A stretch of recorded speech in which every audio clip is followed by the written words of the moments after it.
always stood out really in this region for many, many years. Not that we are about numbers, but I think it did help for the visibility of the organization. Understand that we were friends before we joined, and we could be friends with still working. And it was just so special and so sweet. And I think that was really one memory that said, gosh, this is really worthwhile. So when I came to Carolina, that was something that I was interested in, finding an organization or a group of friends that I would have for life. It is with very fond and poignant recall that I think about my memories of how I became a member of Sigma Gamma Rho Sorority Incorporated at the University of South Carolina, the Zeta Theta chapter.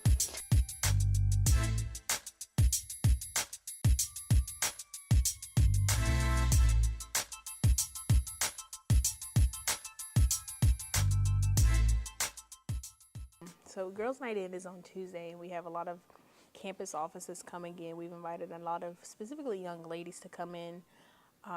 We have some health professionals coming in, and just ways to, right before finals, get that last confidence booster. Get your nails done right, get your eyebrows done, and just really giving to the community, because I think a lot of times young ladies, I don't want to say suffer from lower self-esteem, but don't have the opportunities to really, aren't exposed to simple things as like a beauty consultant. Just having that resource on campus and making it so that young ladies can just ask questions and, oh, I heard this, and they actually ask a professional, and then we're going to actually throw in some educational stuff in there.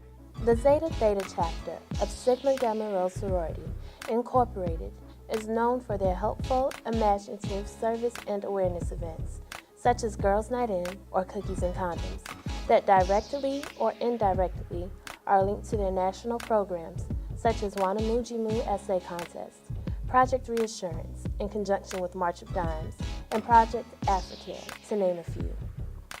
But this comes as no surprise, for this conviction to service dates back farther than the chapter's inception.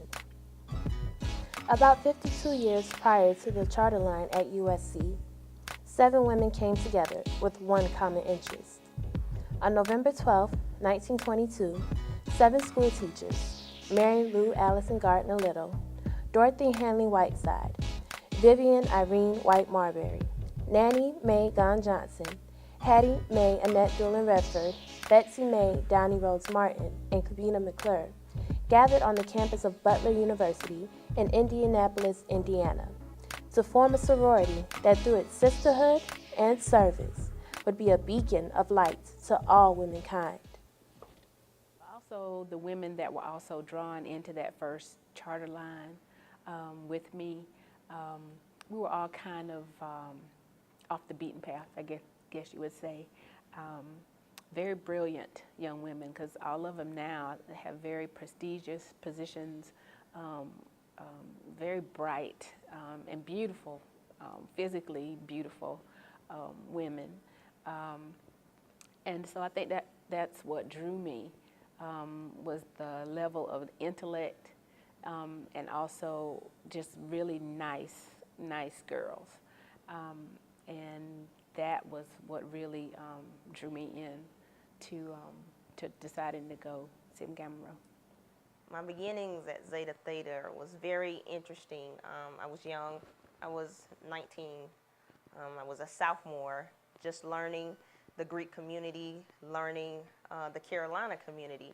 So it was challenging at first because I didn't know a whole lot of people, but I was eager to do whatever was needed to help the chapter grow. I can remember it was very important for us to foster relationships with our sisters, as well as the community, the students, as well as our professors. So one of the things we did was have table days on Green Street. That was a way for us to educate the community and the students on different drives that we will be collecting money for or educating, as well as a time for you to bond, have lunch with your soror or your sister, and just continue to foster the relationships as time passed. It was something that we did 3 times a week, Monday, Wednesdays, and Fridays, as your schedule permit, because education was the priority, but being able to have table days on Green Street was very important.